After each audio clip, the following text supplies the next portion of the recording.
Olá, pessoal. Hoje me coube comentar os itens com vocês dessa semana e uma semana de recesso, mas já me colocaram para trabalhar e é isso mesmo.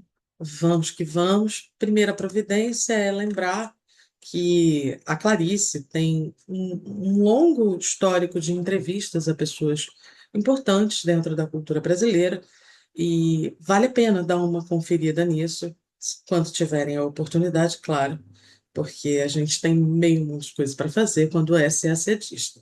Bom, aí tem um excertos da entrevista feita à Lígia Fagundes Telles, bem interessante, e me cabe comentar, na verdade, os itens que vocês fizeram ao longo dessa semana, que são os itens da nossa semana 40. Bom, o primeiro item é logo uma questão clássica de complemento nominal e adjunto adnominal. No excerto, procurei uma renovação de linguagem, né, em cada conto desse meu livro.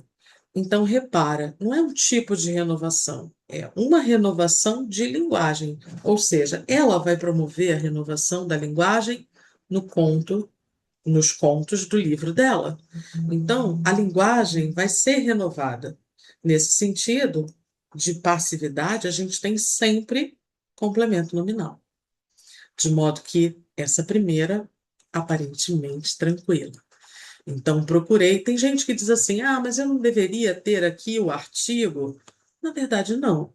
É o sentido, é o global da frase. Então, sujeito oculto, eu procurei o quê? Uma renovação de linguagem em cada ponto, né, desse meu livro. Então, essa estrutura aqui, em cada ponto desse meu livro, é nesse contexto, nesse âmbito. O verbo é transitivo direto, eu procurei isso, uma renovação de linguagem.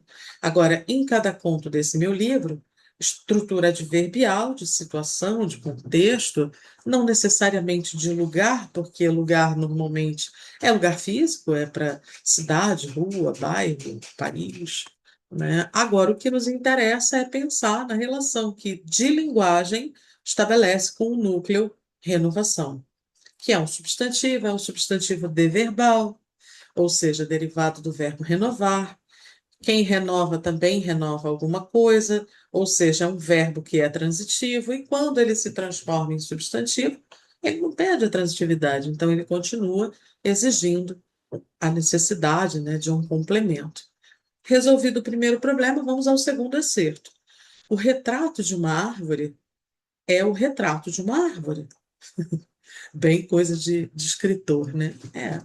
Determinada coisa é determinada coisa. Bom, o retrato de uma árvore, que uma árvore possui, né? Não é retratar a árvore. Aí a ideia é o retrato. O retrato ele existe independentemente da coisa retratada. Então é assim, o retrato de uma árvore, o retrato de determinadas circunstâncias. A gente pode usar inclusive a palavra retrato abstratamente, no sentido não de substantivo abstrato, mas abstratamente no sentido conotativo, né? De ação de retratar. Mas o que a gente tem aí é o retrato, e especificamente de uma árvore. Então, no final das contas, aqui eu tenho uma ideia de especificação. É o retrato de uma árvore, não é o retrato, por exemplo, da minha avó, né? Consequentemente, se eu tenho a intenção de especificar, de detalhar de que retrato eu estou falando, isso é feito por intermédio de um adjunto adnominal. De modo que o item está errado, porque não, eles não exercem a mesma função sintática. Um é termo integrante, complemento nominal, exigido pelo núcleo, e o outro é um termo acessório, né? Eu poderia dizer, o retrato é o retrato. Qualquer retrato é qualquer retrato. Por exemplo, de uma árvore. Resolvido o primeiro item, vamos ao segundo. A forma verbal percorre, contida no trecho que eu já vou ler, é intransitiva, né?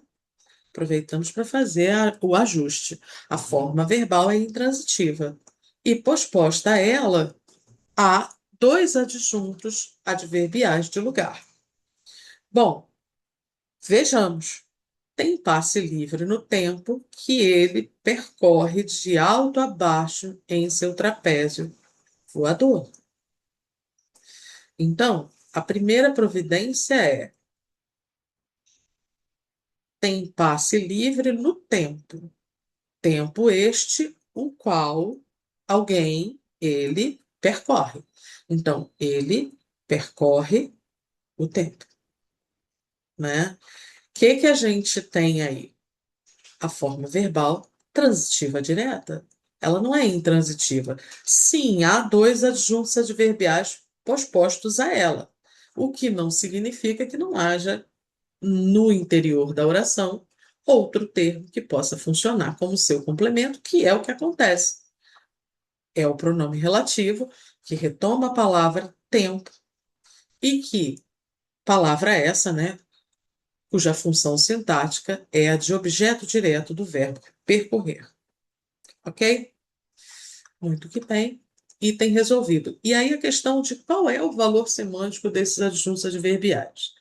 Ó, tem passe livre no tempo. Tempo que ele percorre de alto a baixo em seu trapézio. Ele percorre o tempo no trapézio voador. De alto a baixo, aí é a ideia de lugar. E nesse trapézio voador, né? Nesse contexto, por intermédio desse trapézio, a gente pode ter uma ideia de adjunta adverbial, de meio em seu trapézio voador, por meio do trapézio voador. E de alto a baixo, aí sim, lugar. Ok? Muito que bem. Terceiro item, no excerto ou de uma frase que se ouve por acaso. A palavra que é pronome relativo e exerce função sintática de objeto direto. Bem direta, assertiva, né? Bom, normalmente as pessoas reclamam porque dizem assim: ah, os seus itens acabam sendo, os itens Campite Braga, né? Acabam sendo mais difíceis do que os da prova porque eles pedem mais conteúdos, querem checar mais conteúdos. É, a ideia é essa mesmo, né? Diga-se de passagem. Mas, na verdade, aí a gente tem um bem direto, vamos dizer assim. Então, ou de uma frase a qual se ouve por acaso. Então, repara que a gente tem psi aqui. Isso muda tudo. Muda tudo por quê? Porque esse Czinho que está aqui, né, torna essa frase na voz passiva, torna essa forma verbal na voz passiva. Então, é a frase se ouve por acaso, a frase é ouvida por acaso. Ouvir, quem ouve, ouve alguém ou alguma coisa. É um verbo transitivo direto.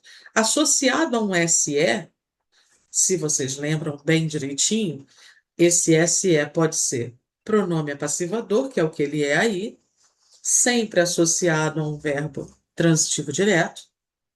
Ele pode ser pronome reflexivo, famoso cortou-se, feriu-se, né? Evidenciando alguém que pratica, que sofre a ação. Ele pode ser reflexivo com valor de reciprocidade, quando você tem sujeitos que praticam a mesma ação um em relação ao outro ao mesmo tempo, né? Olhavam-se apaixonadamente, aí a gente tem um ser pronome reflexivo com valor de reciprocidade. Ele pode ser índice de indeterminação do sujeito, e aí, desde que o verbo não seja transitivo direto. Então, sei lá, vive-se bem na Dinamarca, né? Vive-se, alguém vive, você não sabe quem é. Ou então, necessita-se de mais oportunidades de emprego para as pessoas tais ou quais. Então, quem necessita? Todo mundo, muita gente, não sabemos. Aí a gente tem índice de indeterminação do sujeito, ou seja, sem verbo transitivo direto, que não daria para ser aí, ou a famosa parte integrante do verbo, quando você tem um se que semanticamente está acoplado à forma verbal para constituir o sentido em determinada frase.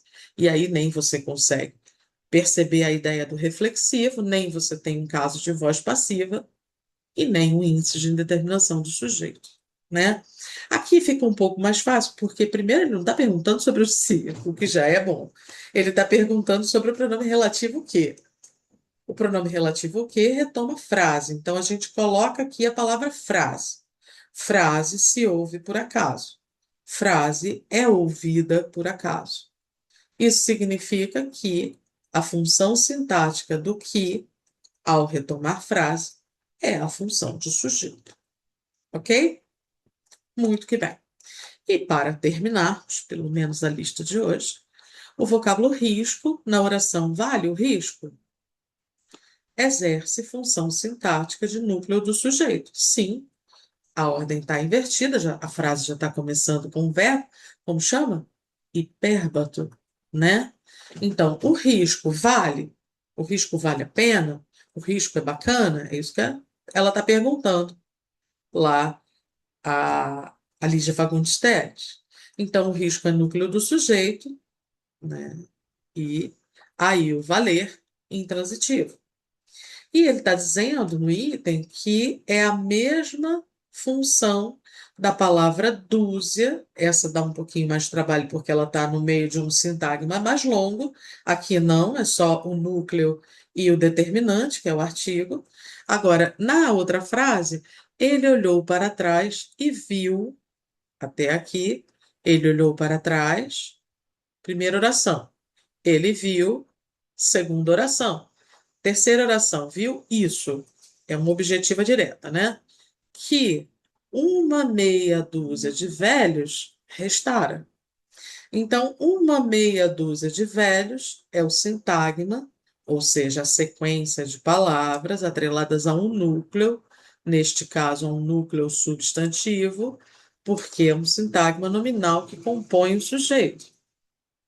E aí, a gente precisa verificar se, assim como a palavra risco, a palavra dúzia também exerce função sintática de núcleo desse sintagma que a gente já viu que é o sujeito. Então, uma meia dúzia de velhos. A dúzia de velhos. Poderia ser meia dúzia, mas poderiam ser três dúzias. Consequentemente, uma meia, né, são elementos determinantes. Dúzia é do que a gente está falando. Sim, é o núcleo.